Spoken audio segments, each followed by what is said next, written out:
منکرات ہیں، حرام چیزیں ہیں، نہ صرف ان کو چھوڑا بلکہ مکروہات کو بھی ترک کیا، تو وہ ہستیاں ہیں جن کو رب کے قرآن نے متقی فرمایا ہے۔ اور پھر جب متقی بندے کا سفر شروع ہوتا ہے، اللہ رب العالمین کے قرب کی طرف بندہ جاتا ہے، حضرات محترم پہلے مسلمان متقی بنتا ہے، اور یہ قرآن مجید سارے کا سارا متقیوں کے لیے ہدایت ہے۔ پہلا صفحہ بیان کر رہا ہے ھدی للمتقین الذین یؤمنون بالغیب ویقیمون الصلاۃ ومما رزقناہم ینفقون۔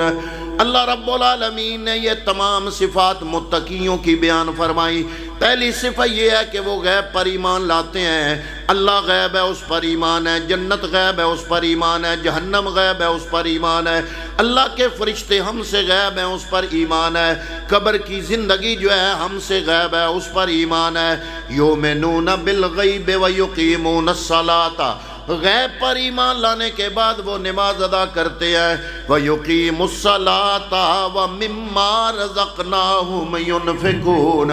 اللہ رب العالمین متقیوں کی صفتوں کو بیان فرما رہا ہے۔ پھر جب بندہ اس رستے پہ چلتا ہے تو حضرات محترم پھر وہ صرف متقی نہیں رہتا، جوں وہ آگے چلا جاتا ہے، آگے منازل آگے کی طے کرتا جاتا ہے، اللہ رب العالمین کے قرب میں چلا جاتا ہے، حضرات محترم پھر رب العالمین کے قرب کی طرف اس کا سفر شروع ہوتا ہے، تو اللہ رب العالمین فرماتا ہے وہ ہوتا تو عام انسان ہے لیکن زمین پر چلنے والا میرا وہ ولی بن جاتا ہے۔ ایک حدیث قدسی بھی ہے، فرمایا وَمَا تَقَرَّبُ إِلَيَّ عَبْدِي بِشَيْءٍ أَحَبَّ إِلَيَّ مِمَّا افْتَرَضْتُ،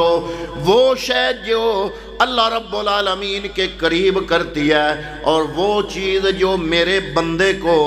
میری محبت کے قابل بناتی ہے، اللہ فرماتا ہے مِمَّا افْتَرَضْتُ۔ اگر کوئی بندہ رب کی محبت چاہتا ہے تو پہلا کام کیا کرے؟ فرمایا مِمَّا افْتَرَضْتُ عَلَيْهِ، وہ بندہ جو فرائض اس پہ عائد ہیں، مثلا 5 وقت کی نماز فرض ہے، پورے مہینے کے روزے رمضان المبارک کے فرض ہیں، اور پورے سال میں 1 مرتبہ زکوٰۃ ادا کرنا فرض ہے، عشر اس پہ فرض ہے، اور اس کے علاوہ پوری زندگی میں 1 مرتبہ صاحب استطاعت بندے پہ حج ادا کرنا فرض ہے۔ جب یہ بندہ فرائض ادا کر لیتا ہے تو اللہ رب العالمین فرماتا ہے اس کا سفر میرے رستے کی طرف شروع ہو جاتا ہے۔ وَمَا يَزَالُ عَبْدِي يَتَقَرَّبُ إِلَيَّ بِالنَّوَافِلِ، پھر بندہ کیا کرتا ہے کہ ان فرائض کے ساتھ ساتھ نوافل کی ادائیگی شروع کر دیتا ہے۔ اللہ فرماتا ہے حَتَّى أُحِبَّهُ، پھر وہ بندہ فرائض کی ادائیگی کے بعد جب نوافل ادا کرتا ہے اس مقام پہ پہنچتا ہے کہ اللہ تعالیٰ اس سے محبت کرنا شروع کر دیتا ہے۔ فَإِذَا أَحْبَبْتُهُ، پھر میں رب العالمین جب اس سے محبت کرتا ہوں یا اللہ پھر نتیجہ کیا نکلتا ہے؟ فرمایا كُنْتُ سَمْعَهُ الَّذِي يَسْمَعُ بِهِ كُنْتُ بَصَرَهُ الَّذِي يَبْصُرُ بِهِ كُنْتُ يَدَهُ الَّتِي يَبْطِشُ بِهَا كُنْتُ رِجْلَهُ الَّتِي يَمْشِي بِهَا۔ ہوتا تو وہ بندہ ہے لیکن میں رب اس کے کان بن جاتا ہوں جس سے وہ سنتا ہے، میں رب اس کی آنکھیں بن جاتا ہوں جن سے وہ دیکھتا ہے، میں رب اس کے ہاتھ بن جاتا ہوں جن سے وہ پکڑتا ہے، میں رب اس کے پاؤں بن جاتا ہوں جن سے وہ چلتا ہے۔ حضرات محترم وہ خدا نہیں ہوتا، ہوتا تو بندہ ہے، لیکن اللہ رب العالمین کے رستے پہ چلتے ہوئے، اللہ رب العالمین سے خشیت کرتے ہوئے، اللہ رب العالمین کے احکامات پر عمل کرتے ہوئے اپنے دل کو اللہ رب العالمین کی ذات کی طرف لگا لیتا ہے۔ پھر کیا ہوتا ہے؟ خواہش نفس کچھ اور کہتی ہے لیکن رب العالمین کا فرمان کچھ اور ہوتا ہے۔ وہ اندر سے اندر کی مضبوط اپوزیشن سے مقابلہ کرتا ہے، باہر کی شیطانی طاقتوں سے لڑتا ہے، ان سے مقابلہ کرتا ہے، تہذیبات دنیا ترغیبات دنیا سے مقابلہ کرتا ہے۔ حضرات محترم محترم وہ ترغیبات دنیا سے مقابلہ کرتا ہے، خواہشات دنیا سے مقابلہ کرتا ہے، لذات دنیا سے مقابلہ کرتا ہے، ان سب سے لڑ کر وہ رب کے رستے پہ جب چلتا ہے تو اللہ فرماتا ہے ہوتا تو وہ بندہ ہے لیکن رب العالمین کی صفات کا مظہر بن جاتا ہے۔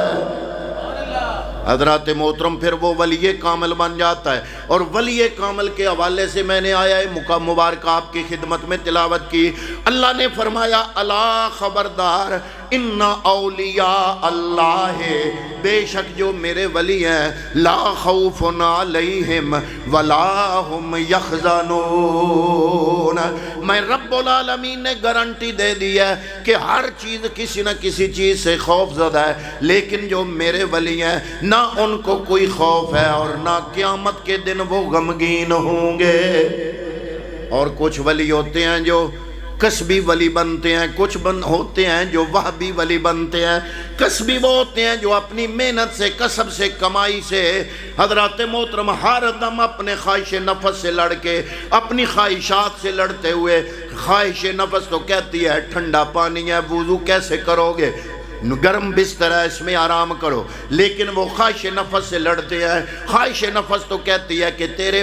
جیب میں جو مال ہے تیری فلاں فلاں ضرورت کو پورا کرنے کے لیے بہت ہے، لیکن تم اس کو خرچ نہ کرو، لیکن وہ اپنی خواہش نفس کو سے مقابلہ کرتے ہوئے رب کے راستے پہ خرچ کرتے ہیں۔ خواہش نفس کہتی ہے آرام کرو، وہ آرام کو قربان کرتے ہیں، رب العالمین کے ذکر میں، اللہ کی فکر میں اپنی زندگی گزارتے ہیں۔ اللہ رب العالمین فرماتا ہے کہ وہ انسان ہوتے تو انسان ہے، لیکن وہ اپنے خواہش نفس سے مقابلہ کرنے کے بعد اللہ رب العالمین کی رضا کے مطابق جب اپنی ساری زندگی کو بنا لیتے ہیں، جسم ان کا ہوتا ہے، مرضی ان کی نہیں ہوتی، مرضی مالک کی ہوتی ہے، دل ان کا ہوتا ہے، بصیرہ دنیا کا نہیں ہوتا، رب کائنات کا ہوتا ہے، روح ان کی ہوتی ہے لیکن متوجہ رب العالمین کی طرف ہوتی ہے۔ اللہ رب العالمین فرماتا ہے پھر میں رب ان پہ کرم نوازی کیسے کرتا ہوں۔ حضرات محترم یہ بات تو ہر مکتبہ فکر کا مولوی بیان کرتا ہے کہ اللہ تعالیٰ کوئی گناہگار بندہ بھی اس کو یا اللہ کہہ کے پکارے، اللہ لبیک یا عبدی 70 مرتبہ جواب دیتا ہے۔ اہل سنت کی مسجدوں میں یا وہابیوں کی مسجدوں میں، ہر مکتبہ فکر کی مسجدوں میں مولوی بیان کرتے ہیں کہ بندہ گناہگار ہونے کے باوجود جب اللہ کو بلاتا ہے تو اللہ متوجہ ہوتا ہے، بندہ 1 مرتبہ بلاتا ہے رب 70 مرتبہ جواب دیتا ہے، بندہ اس کی طرف 1 قدم چلتا ہے رب 10 قدم چل کے آتا ہے، بندہ اس کی طرف پیدل چل کے جاتا ہے رب اس کی طرف دوڑ کے آتا ہے۔ جب گناہگار بندے پہ میرے رب کی کرم نوازی کا یہ عالم ہو تو پھر وہ بندہ جس نے ساری زندگی رب پہ قربان کر دی ہو، جس نے خواہش نفس کو رب کی رضا پہ قربان کر دیا ہو، جس نے اپنا تن من دھن رب کی رضا پہ قربان کر دیا ہو، جس کا اڑنا بچھونا رب کی رضا ہو اور جسم اس کا ہو مرضی مولا کی چلتی ہو، اس بندے کو میرا رب کیا انعام دے گا؟ اللہ فرماتا ہے میں یہی انعام دیتا ہوں، میں اعلان کر دیتا ہوں کہ کان تیرے ہیں سماعت میری ہے، آنکھیں تیری ہیں بصارت میری ہے، ہاتھ تیرے ہیں پکڑ میری ہے، قدم تیرے ہیں چلنا میرا ہے۔ بلکہ بخاری شریف کی روایت میں مزید الفاظ ہیں، اللہ فرماتا ہے وَلِسَانَهُ الَّذِي يَتَكَلَّمُ بِهِ، میں رب العالمین اس کی زبان بن جاتا ہوں جس سے وہ کلام کرتا ہے، وَفُعَادَهُ الَّذِي يَعْقِلُ بِهِ، میں رب العالمین اس کا دل و دماغ بن جاتا ہوں جس سے وہ سوچتا ہے۔ یعنی ہوتا تو بندہ ہے کہ لیکن اللہ رب العالمین کی صفات کا مظہر بن جاتا ہے۔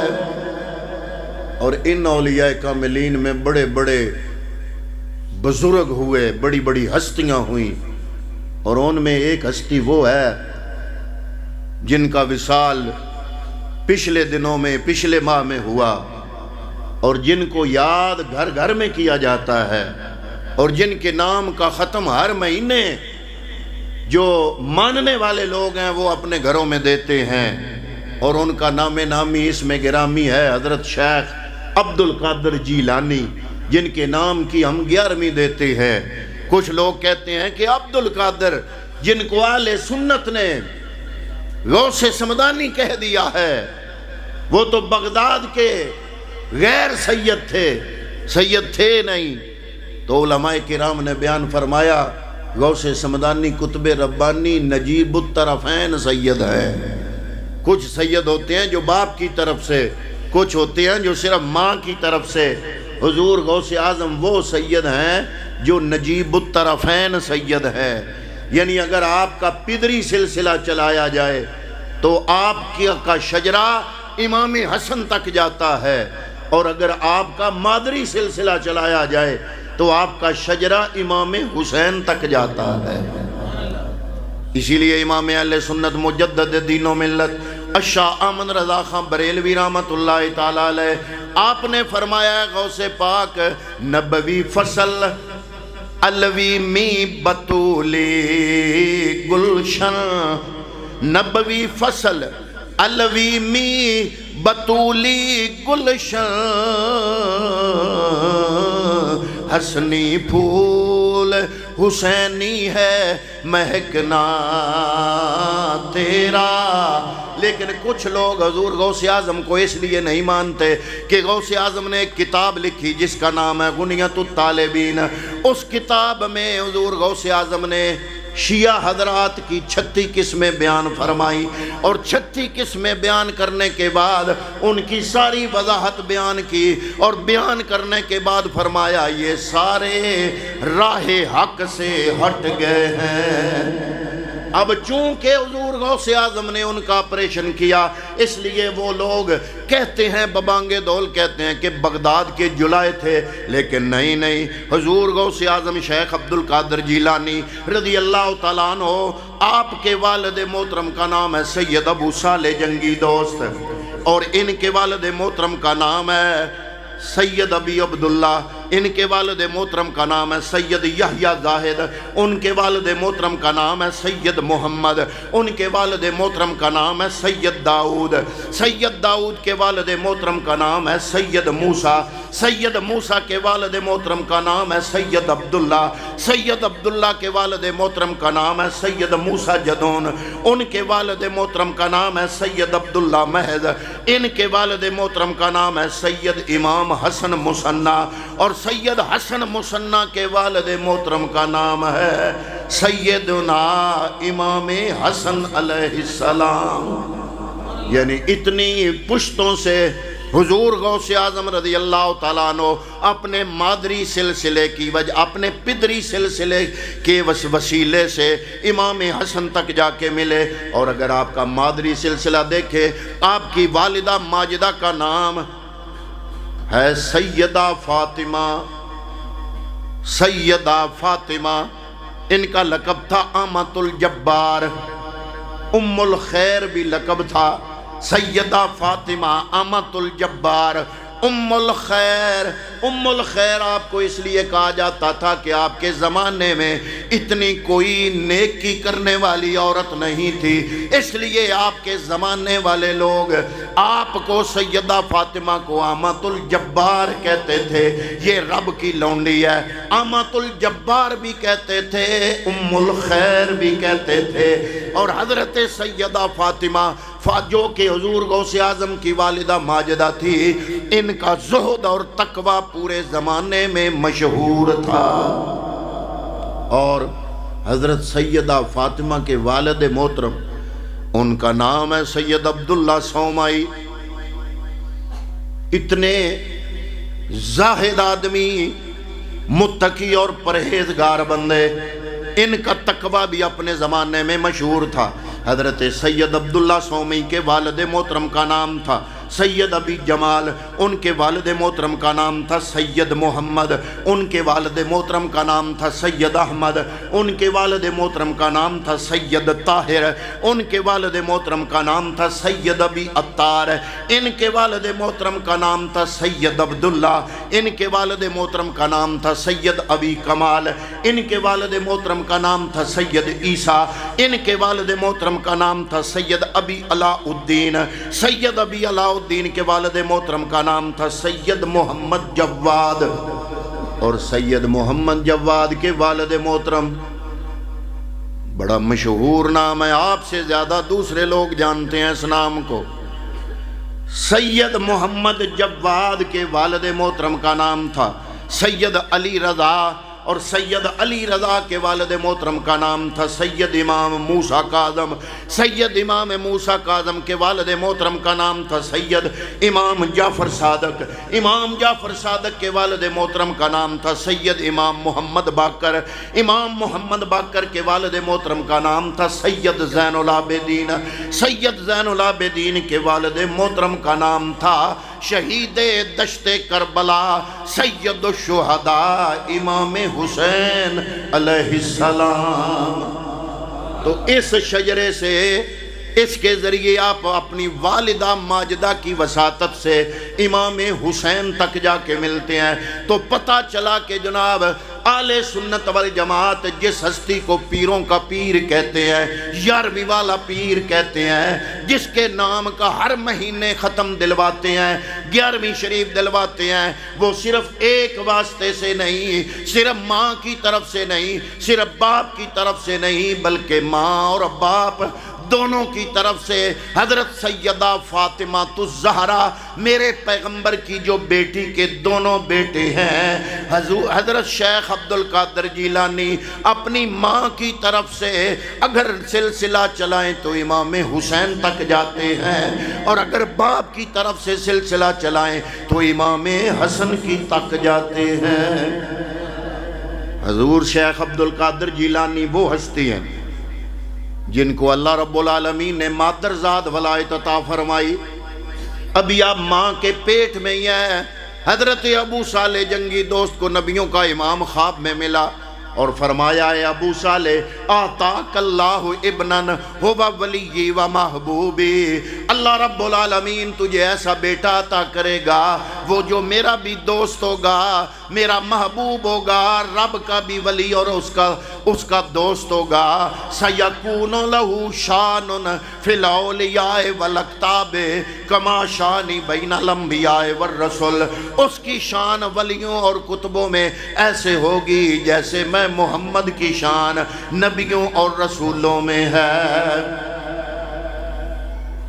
وہ اولیاء کا سردار ہوگا جیسے میں نبیوں کا سردار ہوں، وہ اکتاب کا کتب ہوگا جیسے میں رسولوں کا رسول ہوں۔ حضرت شیخ عبدالقادر جیلانی یکم رمضان المبارک کو پیدا ہوئے۔ پیدا ہونے کے بعد افطاری تک آپ نے دودھ نہیں پیا۔ ماں نے کوشش کی میں دودھ پلاؤں، نو مولود بچہ ہے، بھوک کی وجہ سے ہلاک نہ ہو جائے۔ سارا دن ماں کوشش کرتی رہی لیکن آنے والا بچہ دودھ نہیں پی رہا۔ جب افطاری کا وقت ہو گیا، مسلمانوں نے روزے کھولے تو اس بچے نے بھی بغیر کسی ضد کے ماں کا دودھ اپنے منہ میں لے لیا۔ دوسرے دن پھر ایسا ہی ہوا۔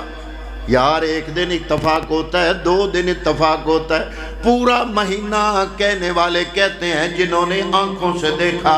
پورا مہینہ سحری سے لے کر افطاری تک حضرت شیخ عبدالقادر جیلانی نے ماں کا دودھ نہیں پیا، آپ روزے سے رہے۔ حضرات محترم بچہ 2 سال دودھ پیتا ہے، ابھی آپ کو 1 سال ہوا، سال گزرا تو پھر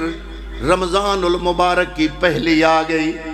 اس وقت رویت ہلال کمیٹی تو تھی کوئی نہیں، ریڈیو ٹی وی تو تھے کوئی نہیں، اخباریں تو تھی کوئی نہیں، کیونکہ غوث اعظم شیخ عبدالقادر جیلانی آپ کی صدی بنتی ہے 5ویں اور حضرات محترم اب ہے 15ویں صدی، یعنی 10 صدیاں ہو گئی ہیں حضرت شیخ عبدالقادر جیلانی کے زمانے کو۔ جب کچھ لوگوں نے کہا کہ رمضان المبارک کا چاند طلوع ہو گیا، کچھ نے کہا بھی نہیں طلوع ہوا، جب جھگڑا بڑا تو لوگوں نے کہا جھگڑنے کی ضرورت نہیں ہے۔ سیدہ فاطمہ کو رب نے ایسا بیٹا دیا ہے جو پہلی رمضان کو پیدا ہوا، پچھلے سال پورا مہینہ سحری سے لے کر افطاری تک اس نے دودھ نہیں پیا۔ آؤ چلتے ہیں سیدہ فاطمہ سے پوچھ لیتے ہیں، اگر اس کے بیٹے نے آج دودھ پی لیا تو سمجھ جانا کہ رمضان کا چاند طلوع نہیں ہوا، اور اگر اس کے بچے نے دودھ نہ پیا تو سمجھ جانا ہمیں چاہے نظر آئے نہ آئے، اگر اس بچے نے دودھ نہیں پیا، ہمیں چاند نظر آئے یا نہ آئے، تو سمجھ جانا کہ رمضان المبارک کا چاند طلوع ہو گیا ہے۔ جب گئے لوگ، ان کا دروازہ کھٹکھٹایا، دروازہ کھولا، پوچھا کیا بات ہے؟ انہوں نے کہا جناب جھگڑا ہو گیا ہے۔ کچھ لوگ کہتے ہیں چاند چڑھ گیا، چاند طلوع ہو گیا، کچھ لوگ کہتے ہیں ابھی رمضان شروع نہیں ہوا۔ آپ کے گھر میں ایسا بچہ ہے جس نے پچھلے سال پورا مہینہ روزے رکھے تھے، ہم پوچھنے آئے ہیں کہ بتائیے کیا اس بچے نے روزہ رکھا یا کوئی نہ؟ تو حضرات محترم سیدہ فاطمہ ام الخیر نے فرمایا کہ میرے بچے نے دودھ نہیں پیا، اے لوگو سمجھ جاؤ رمضان کا چاند طلوع ہو گیا ہے۔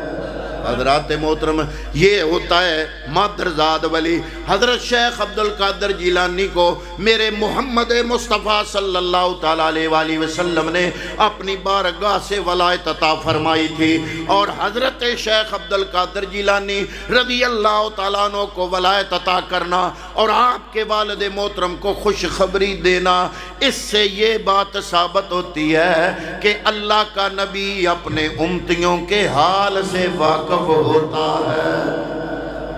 جس نبی کا ہم ذکر پاک منا رہے ہیں، اس مصطفیٰ کریم صلی اللہ تعالیٰ علیہ وسلم نے جب حضرت شیخ عبدالقادر جیلانی رضی اللہ تعالیٰ عنہ آپ کی تعلیم مکمل ہوئی تو حضور نبی کریم ملے خواب میں، فرمایا عبدالقادر تم واز کیوں نہیں کرتے؟ عرض کیا یا رسول اللہ میں ہوں اجمی، کیونکہ آپ کا علاقہ تھا ایران کا، گیلان قصبہ ایران کا تھا، وہاں سے آپ عراق بغداد گئے پڑھنے کے لیے، اور بغداد میں ہی رہ گئے، اور جس مدرسے میں پڑھنے کے لیے گئے اس مدرسے کے پرنسپل کا نام تھا حضرت ابو سعید مخزومی رحمۃ اللہ تعالیٰ علیہ۔ وہ ایک ولی کامل تھے، انہوں نے حضرت شیخ عبدالقادر جیلانی کے مقام کو دیکھا، نگاہ ولایت سے دیکھا تو پتہ چل گیا کہ یہ عام طالب علم نہیں، یہ ولیوں کا سردار بنے گا۔ کیونکہ علامہ اقبال قلندر لاہوری نے بھی یہ بات کی نا، اس نے کہا جلا سکتی ہے شمع کشتہ کو موج نفس ان کی۔ اے لوگو اللہ کے ولیوں کو عام نگاہ سے نہ دیکھو، اے اقبال کیسے دیکھیں؟ اقبال کہتا ہے جلا سکتی ہے، جلا نہیں جلا، جیم کے نیچے زیر ہے، ایک ہوتا ہے جلانا، ایک ہوتا ہے جلانا، جیم کے نیچے زیر پڑھ کے جے لانا، ایک ہوتا ہے جا لانا، جلانا آگ میں جلتا ہے، اور ایک ہوتا ہے جلانا، جلانا کا معنی ہوتا ہے زندہ کرنا۔ تو اقبال نے جلانا نہیں کہا، جلانا کہا ہے، جیم کے نیچے زیر ڈالی۔ اقبال کہتے ہیں جلا سکتی ہے شمع کشتہ کو موج نفس ان کی، الہی کیا چھپا ہوتا ہے اہل دل کے سینوں میں۔ آگے کہتا ہے اقبال تمنا درد دل کی ہو